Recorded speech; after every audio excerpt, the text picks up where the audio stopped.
ঘূর্ণিঝড় শক্তির প্রভাবে গত রাত থেকে ভোলায় শুরু হয়েছে বৃষ্টি ও তীব্র বাতাস। এই কারণে মেঘনা ও তেঁতুলিয়া নদী উত্তাল হয়ে উঠেছে। এই ধরনের পরিস্থিতিতে জেলার অভ্যন্তরীণ ও দূরপাল্লার 5টি নৌ রুটে লঞ্চ ও 2টি রুটে ফেরি চলাচল বন্ধ করেছে বাংলাদেশ অভ্যন্তরীণ নৌ কর্তৃপক্ষ। শুধু ভোলা নয়, গতকাল থেকে আতঙ্কিত হয়ে পড়েছেন হাতিয়া উপকূলের বাসিন্দারাও। যত সময় যাচ্ছে আবহাওয়া ততই ভয়াবহ রূপ নিচ্ছে। ঘূর্ণিঝড় শক্তি কতটা তাণ্ডব চালাবে, বাংলাদেশের কোথায় কোথায় আঘাত হানবে এই ঘূর্ণিঝড়, তা জানাবো আমাদের সহকর্মী ফায়াজ আহমেদের ভিডিও চিত্রে। চলুন শুরু করা যাক। সিডরের ভয়াবহতা নিশ্চয়ই সবার মনে আছে। দেশের ইতিহাসে অন্যতম প্রলয়ঙ্কারী এই ঝড় আজও দাগ কেটে আছে উপকূলবাসীর মনে। ক্ষত বয়ে বেড়াচ্ছেন বাসিন্দারা। ভোলা সাইক্লোন থেকে শুরু করে সবশেষ রিমাল পর্যন্ত সবগুলো প্রাকৃতিক প্রলয় লণ্ডভণ্ড করেছে সংশ্লিষ্ট এলাকার জনজীবন। এসবের ক্ষত না শুকাতে আবারও শঙ্কার কালো মেঘ ভর করছে উপকূলবাসীর উপর। ধেয়ে আসছে ঘূর্ণিঝড় শক্তি। ইতিমধ্যে তার প্রভাব লক্ষ্য করা যাচ্ছে ভোলা, হাতিয়া ও চরফ্যাশন উপজেলায়। আজ বৃহস্পতিবার সকাল থেকে বৈরী আবহাওয়া বিরাজ করায় হাতিয়া, ঢাকা, ভোলা, লক্ষ্মীপুর, আলেকজান্ডার, তজুমুদ্দিন, মনপুরা ও চরফ্যাশন বেতুয়া মনপুরা রুটের সব লঞ্চ চলাচল পরবর্তী নির্দেশনা না দেওয়া পর্যন্ত বন্ধ থাকবে।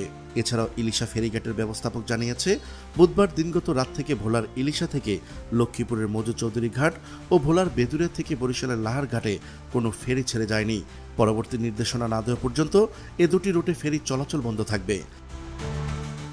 এদিকে 5টি নৌ রুটে লঞ্চ ও 2টি রুটে ফেরি চলাচল বন্ধ থাকায় চরম দুর্ভোগে পড়েছেন যাত্রীরা। রোগী নিয়ে ফেরিঘাটে অ্যাম্বুলেন্স আটকা পড়ে আহাজারি করছেন রোগীর স্বজনরা।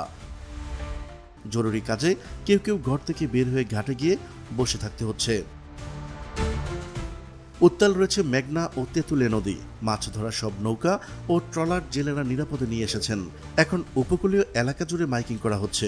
আবহাওয়া অধিদপ্তর জানিয়েছে, লঘুচাপটি আরও ঘনীভূত হয়ে শক্তিশালী ঘূর্ণিঝড়ের রূপ নিতে পারে। এর প্রভাবে উপকূলীয় অঞ্চলে ঝড়ো হাওয়া বয়ে যাওয়ার আশঙ্কা রয়েছে। পরিস্থিতি বিবেচনায় দেশের 4টি সমুদ্র বন্দর ও পায়রা বন্দরকেও 3 নম্বর স্থানে সতর্ক সংকেত দেখিয়ে যেতে বলা হয়েছে। একই সঙ্গে নদী বন্দরগুলোতেও 3 নম্বর সতর্ক সংকেত জারি করা হয়েছে। সমুদ্রে অবস্থানরত মাছ ধরার ট্রলার ও নৌযানগুলোকে উপকূলের কাছাকাছি থেকে সতর্কভাবে চলাচল করতে বলা হয়েছে। পরবর্তী নির্দেশনা না দেওয়া পর্যন্ত গভীর সাগরে না যাওয়ার আহ্বান জানানো হয়েছে। অন্যদিকে ঘূর্ণিঝড়ের প্রভাবে হাতিয়া উপকূল এলাকায় নৌ পুলিশ ও কোস্টগার্ড টহল কার্যক্রম জোরদার করেছে। প্রিয় দর্শক, আজ এই পর্যন্তই। দেখা হচ্ছে পরবর্তী ভিডিওতে। ততক্ষণ পর্যন্ত মহান আল্লাহ তাআলা সবাইকে ভালো রাখুক, সুস্থ রাখুক। আল্লাহ হাফেজ।